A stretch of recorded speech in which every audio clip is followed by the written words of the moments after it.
नमस्कार दोस्तों, आप सभी का स्वागत है मेरे चैनल कास्ट फॉर पब्लिक पे। देखिए, इलेक्शंस हो चुके हैं और पूरी दिल्ली में सभी ने बढ़ चढ़कर हिस्सा लिया है। बात की जाए इस बार इलेक्शंस पर तो कई जगह दंगे हुए, कई जगह कई और मसले रहे जहां पॉलिटिकल पार्टी के जो लीडर्स थे, इसमें कि मैं बात करूं आम आदमी पार्टी के जो लीडर थे मनोज सिसोदिया, उनकी जगह पे काफी चर्चा रही।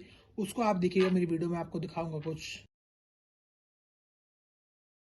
काफी जगह विवाद भी रहे, जिसमें सीलमपुर था एक, जो कि काफी विवादास्पद पद रहा, जहां पर बात रही वोटिंग को लेकर के जो महिलाएं हैं वो बुर्खा पहनकर वोट देने जा रही हैं, उनकी कोई भी आइडेंटिटी नहीं बची, क्योंकि वो बुर्खा जो है उसको निकालना एक तरीके से उनकी नुमाइंदगी हो जाती है। अगर बात की जाए इस बार दिल्ली इलेक्शन की, तो चर्चा करते हैं कि किसकी सरकार बनेगी। रीजन वही है, आपने देखे होंगे काफी सारे एग्जिट पोल्स आ रहे हैं इस टाइम पे, जहां पर हर कोई बता रहा है कि दिल्ली में जो सरकार है वो पलट सकती है। भारतीय जनता पार्टी का 26 सालों का वनवास जो है वो टूट सकता है, क्योंकि काफी लंबे समय अंतराल के बाद भारतीय जनता पार्टी ने इस बार कुछ उछाल ला पाई। इससे एग्जिट पोल भी कहीं ना कहीं एक तरफ दरकार रहे हैं और निशाना उसकी तरफ है कि इस बार दिल्ली की सत्ता पलटेगी और आम आदमी पार्टी से उसका बंधन टूटेगा। अब मैं आपको बात करा दूं अपने एग्जिट पोल्स की, तो आप मेरे साइड में देख सकते हैं कि ये है एक पूरा तरीके का एग्जिट पोल, जहां पर सभी मुद्दों पर हमने चर्चा की, जहां पर सभी लोगों से हमने जाना कि क्या लगता है इस बार दिल्ली में उनकी क्या सरकार रहेगी और किस मुद्दे पर उन्हें वोट दिया था। तो ये एग्जिट पोल कुछ अलग तरीके की बातें दिखा रहा है, वो आप देखिएगा जरूर। उस पर चर्चा के अलावा मैं आपको बता दूं कि इस बार जो त्रिकोणीय मुकाबला था वो एग्जिट पोल को देखकर कुछ समझ नहीं आ रहा, क्योंकि त्रिकोणीय मुकाबले में आम आदमी पार्टी, भारतीय जनता पार्टी और कांग्रेस के बीच था मुकाबला। लेकिन कांग्रेस तो वहीं कहीं ना कहीं दबी कुचली और पिछड़ी जैसी पार्टी की तरह हो गई। जो निर्दलीय पार्टियां होती हैं वो भी इनसे ज्यादा लगता है वोट ले आएंगी इस बार, क्योंकि सीट का जो फ्रेज है वो बहुत कम है। जो भारतीय जनता पार्टी उसने काफी अच्छा काम किया है, उनका रिजल्ट भी काफी अच्छा देखने को मिलेगा। लेकिन बात की जाए आम आदमी पार्टी के वोट शेयर की और बीजेपी के वोट शेयर की, तो अगर अंतर की बात करें तो मोस्ट ऑफ द जो एग्जिट पोल्स हैं उसमें दिखाया जा रहा है कि जो आम आदमी पार्टी है उस बार कहीं ना कहीं गिरी और भारतीय जनता पार्टी ने कुछ ना कुछ अच्छा मुकाबला अपनाया है, जिसकी वजह से एग्जिट पोल में चेंजेस आए हैं। और वोटिंग को लेकर भी काफी मुद्दे रहे, इसमें कि सबसे बड़ा जो मुद्दा है वो आप समझिए, क्योंकि वो मुद्दा था बजट का, जो भी कुछ ही समय पहले भारतीय जनता पार्टी ने पेश किया था, जिसमें कि जो मुद्दा सबसे अहम था, वो काफी थे वैसे, बट जो सबसे अहम मुद्दा वो मिडिल क्लास के लिए था, वो था कि अगर आपकी सालाना इनकम 12 लाख रुपए है तो आपको कोई भी टैक्स पे नहीं करना। ध्यान करिएगा, क्योंकि 12 लाख रुपए एक सालाना टैक्स फ्री इनकम पर बहुत बड़ा मुद्दा है। क्योंकि इस मुद्दे के ये कुछ ही दिन पहले आया था, दो फरवरी को, 1 फरवरी को ये बजट पेश हुआ था और 5 फरवरी को दिल्ली के इलेक्शंस। तो मुझे लगता है इस बार इस बजट का बहुत ज्यादा जो असर है वो भारतीय जनता पार्टी को मिला, बहुत ज्यादा फायदा भी मिला और आम आदमी पार्टी कहीं ना कहीं पीछे चली गई। अगर बात की जाए आम आदमी पार्टी के हाशिया करने की, आखिर क्यों उनके वोट शेयर कटे और क्या मुद्दे रहे जिन पर महिलाओं ने उनको वोट दिया, क्योंकि महिलाओं का जो एक आधी जनसंख्या है दिल्ली में, उसमें से अधिकतर महिलाओं ने आम आदमी पार्टी को वोट दिया, क्योंकि वो चाहती हैं कि आम आदमी पार्टी जो काम करते आई है वो करे, फ्री बसेस चालू रहें, उनको 2100 रुपये भी मिले।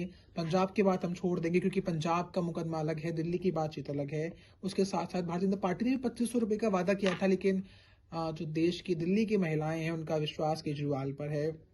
और बात करें कि केजरीवाल के वोट थोड़े बहुत कटे, क्योंकि जो मुद्दा रहा वो ये था कि उन्होंने कई वादे किए थे कि अगर हमारी सरकार आती है 2014 में भी, उससे पहले वाले इलेक्शंस में भी, कि उससे सॉरी माफ कीजिएगा, उससे पहले वाले इलेक्शंस में वादा किया था कि अगर हमारी सरकार आती है तो हम यमुना जी को साफ कर देंगे, उसका पानी इतना पीने योग्य बना देंगे कि जो पूर्वांचली लोग हैं वो अपनी पूजा पाठ कर सकेंगे और जो दिल्ली में रहते हैं उनके लिए एक अच्छा सा टूरिस्ट प्लेस बन जाएगा। लेकिन वो वादा पूरा नहीं हो पाया कहीं ना कहीं, इसकी वजह से उनके वोट जो हैं वो बहुत ज्यादा मात्रा में कट गए हैं।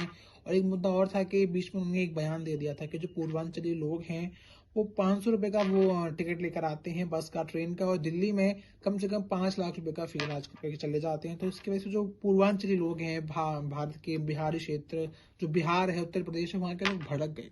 तो आप सब जानते हैं कि दिल्ली पूरे देश का दिल है, जहां पूरे देश के दुनिया भर के लोग रहते हैं और उनका वोट शेयर भी काफी अहमियत रखता है। तो इसी के साथ हमने ये देखा कि आज के एग्जिट पोल में किस तरीके से पार्टियों ने अपने वोट शेयर को बढ़ाया और क्या क्या मुद्दे रहे। एक मुद्दा और अहम था, जो कि था सिख कैंडिडेट का, क्योंकि दिल्ली में सिख कैंडिडेट की आबादी बहुत ज्यादा है। आप गौर फरमाइए, क्योंकि इस बार दिल्ली में 70 सीटों पर 11 जो सिख कैंडिडेट्स थे उनको सीट मिली, इसमें से सिर्फ एक महिला थी, हरबानी कौर। इसकी चर्चा हम अपने पहले वाली वीडियो में कर चुके हैं।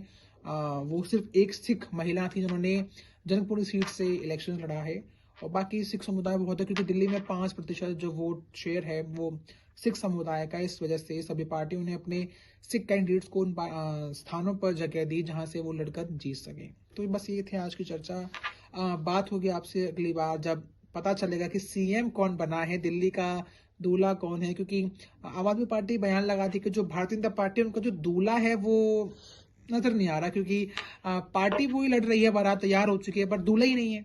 अब वहीं बात की जाए आम आदमी पार्टी की, तो बीजेपी का कहना है कि आपका दूल्हा केजरीवाल कैसे है, क्योंकि उन पर तो केस चल रहा है, सीधा मुकदमा ये। और कांग्रेस ने तो फिक्स कर रखा था कि उनका दूल्हा मतलब मुख्यमंत्री का कौन बनेगा, दिल्ली का मुख्यमंत्री, उनकी सरकार आती है। लेकिन उनको तो इस बार त्रिकोणीय मुकाबले से कुछ अलग ही एग्जिट पोल ने दिखा दिया है कि बाहर का रास्ता मैं कहूँ दिखा दिया है, तो उसकी बात करना कोई अच्छी बात नहीं होती। इसी के साथ मैं शिवम शर्मा देता हूँ आपसे विदा, इस वादे के साथ कि अगली वीडियो में देखेंगे कि दिल्ली का मुख्यमंत्री कौन बना, किन मुद्दों पर होगा काम, और किसको बनाएंगे, जो सॉरी माफ कीजिएगा, तो वो लोग किसको कैसे दिल्ली को बनाएंगे एक विश्व प्रसिद्ध शहर। इसी के साथ धन्यवाद, जुड़े रहिए कास्ट फॉर पब्लिक पे, और मेरे चैनल को सब्सक्राइब करना बिल्कुल भी ना भूलें। अपने दोस्तों के साथ शेयर करें, और मोर इन्फॉर्मेटिव वीडियोज और कास्ट फॉर पब्लिक यानी कि पब्लिक के लिए कास्ट हम करते रहेंगे। Thank you.